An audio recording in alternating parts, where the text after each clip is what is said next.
the newly minted Captain America, formerly known as Falcon, who is the metal-clad armored wing Avenger who always has an ace and a few tricks up his sleeve, versus Red Hulk, a creature that always has intense rage, intense heat, and always delivers an intense amount of collateral damage. Now, who will win in this unforeseen battle of epic proportion?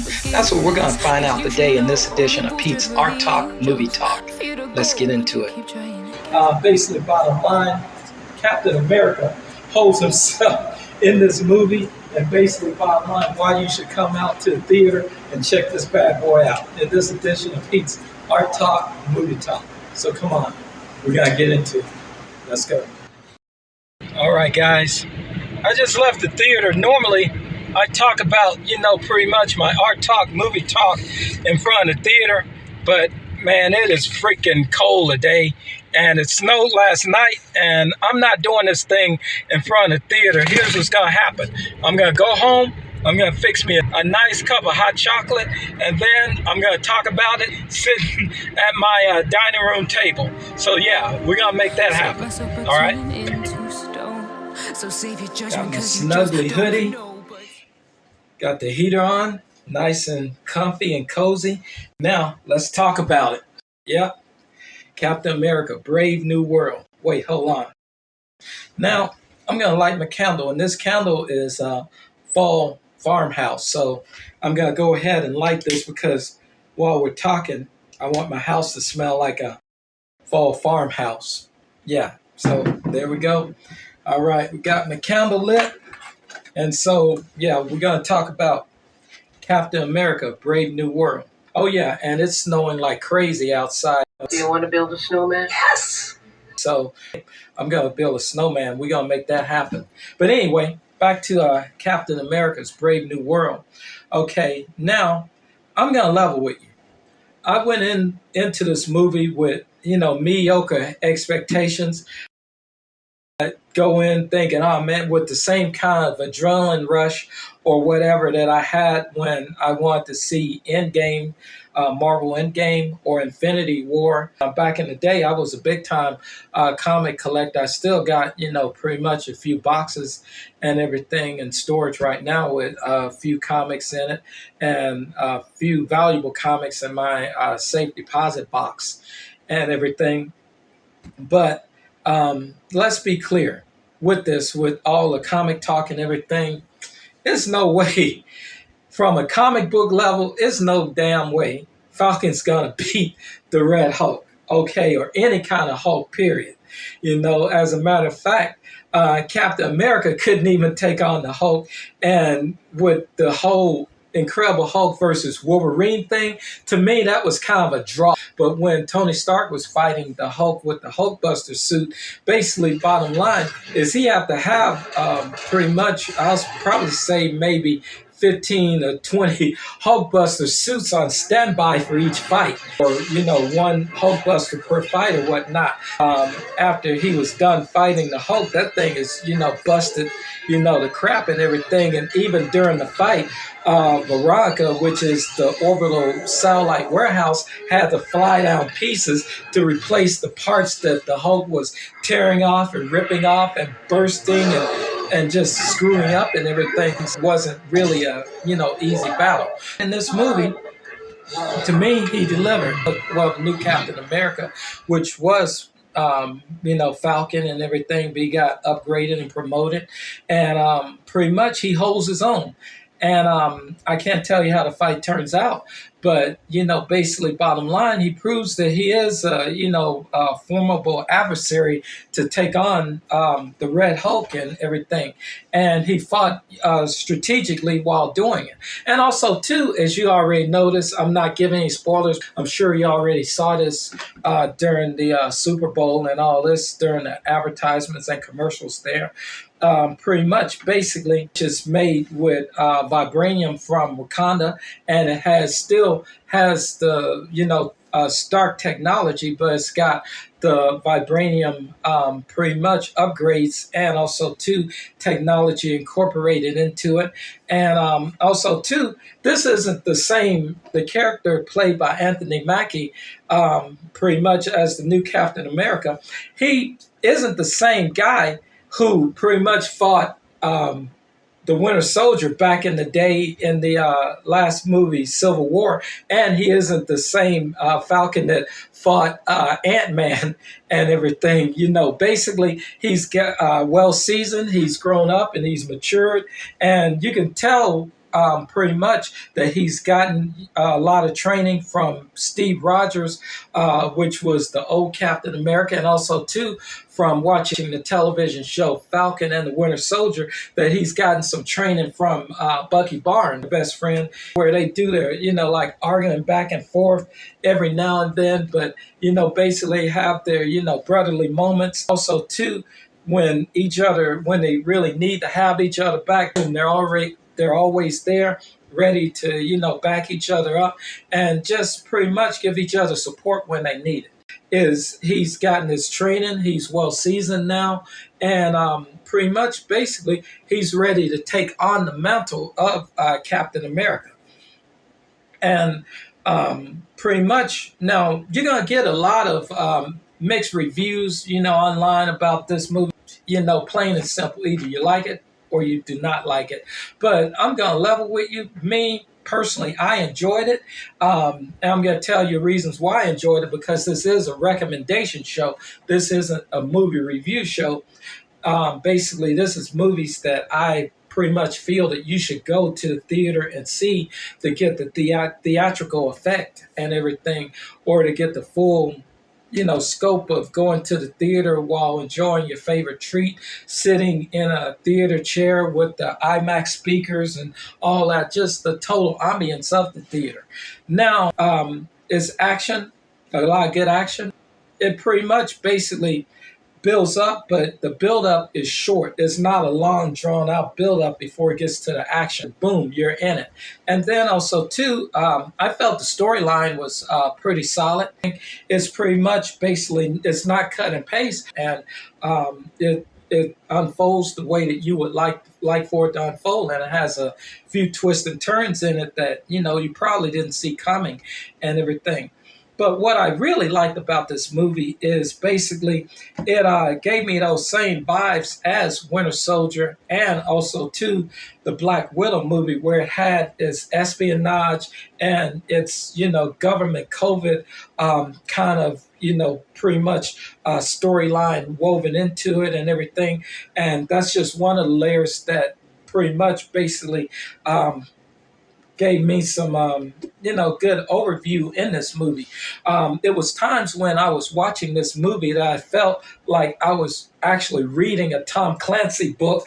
And if you don't know who Tom Clancy is, he's the author who wrote Red October and a few other, you know, spy and espionage books and everything. And they've made, I think, Red October was a movie, but his book series is really good. So if you like spies, intrigue, suspense, secret ops kind of stuff, definitely give Tom Clancy a read and everything. It had that kind of pretty much basically thing into it. Another movie you can add into the whole espionage thing is Will Smith's Enemy of the State. I really love that movie. That was a movie way back. I think it's like 15 years old, maybe a little older than that.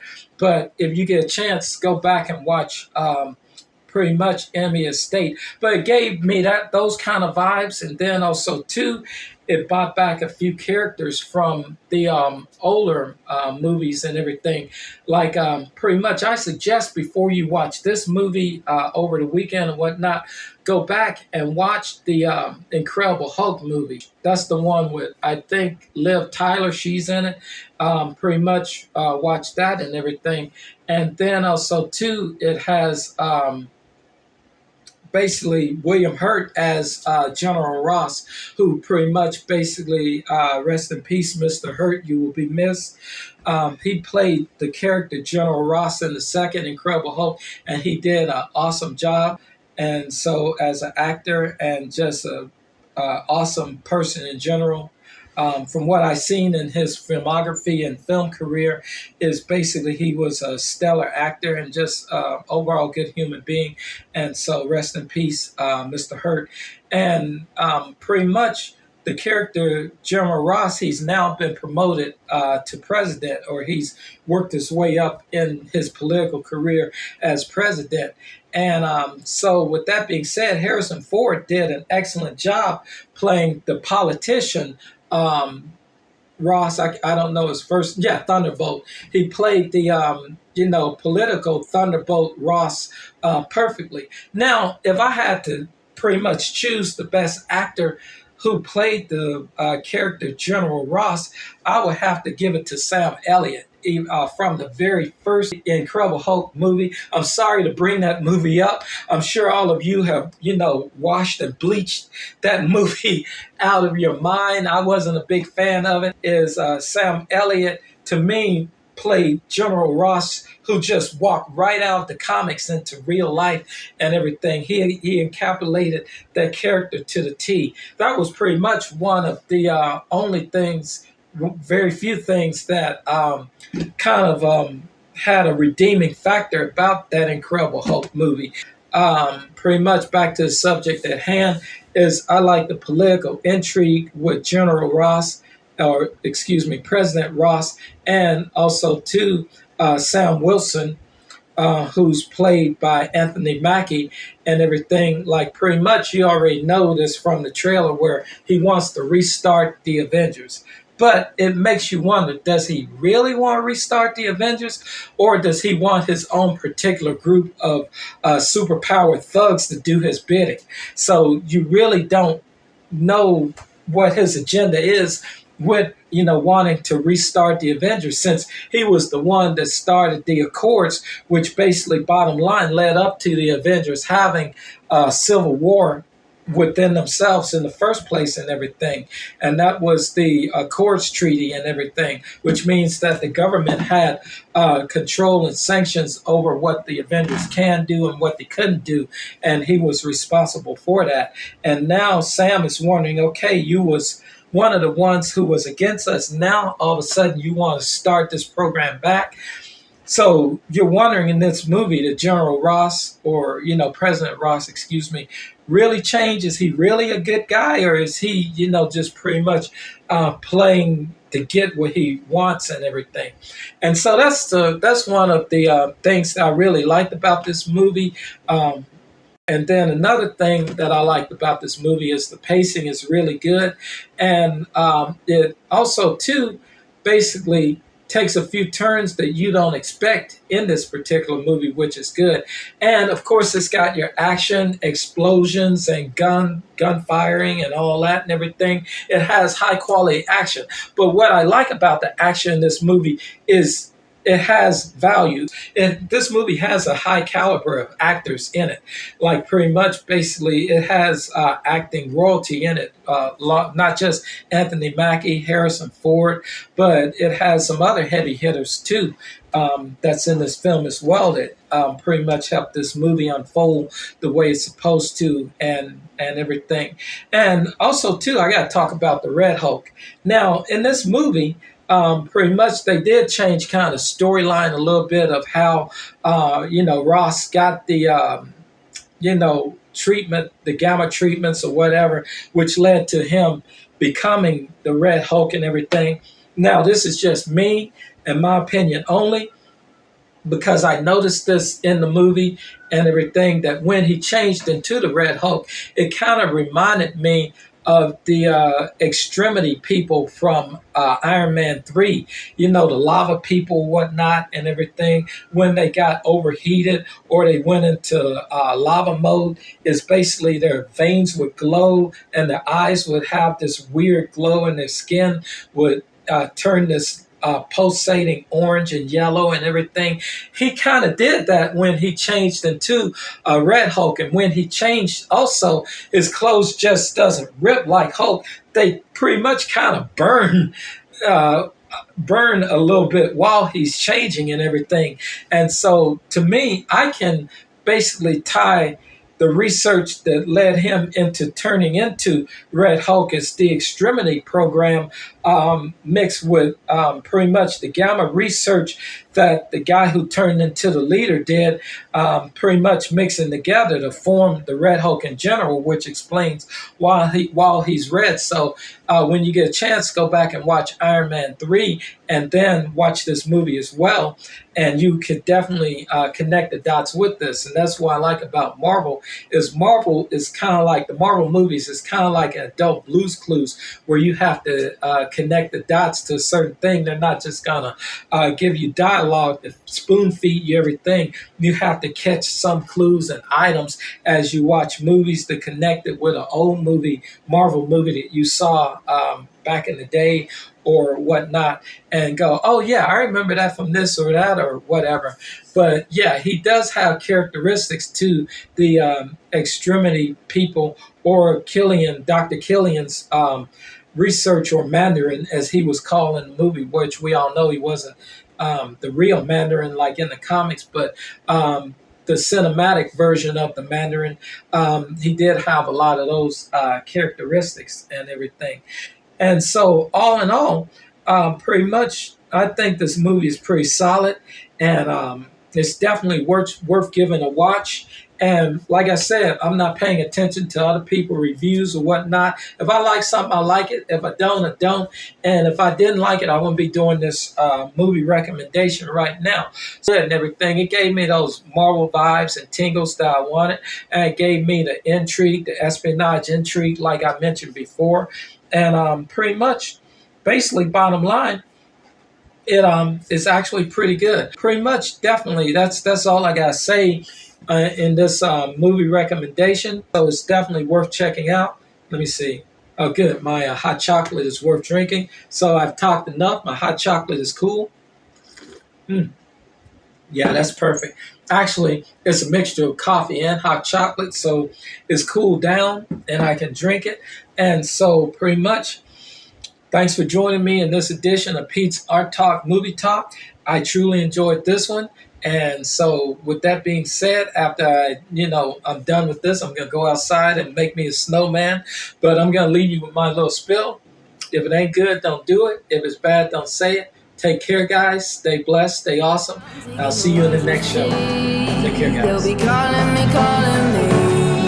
They'll be calling me royalty.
right, guys. That looks pretty good, but that's not an abomination. Now this is an abomination. Let me show you my Hulk Buster. Let me clap them cheeks for you. I'm a thug. I can't take it.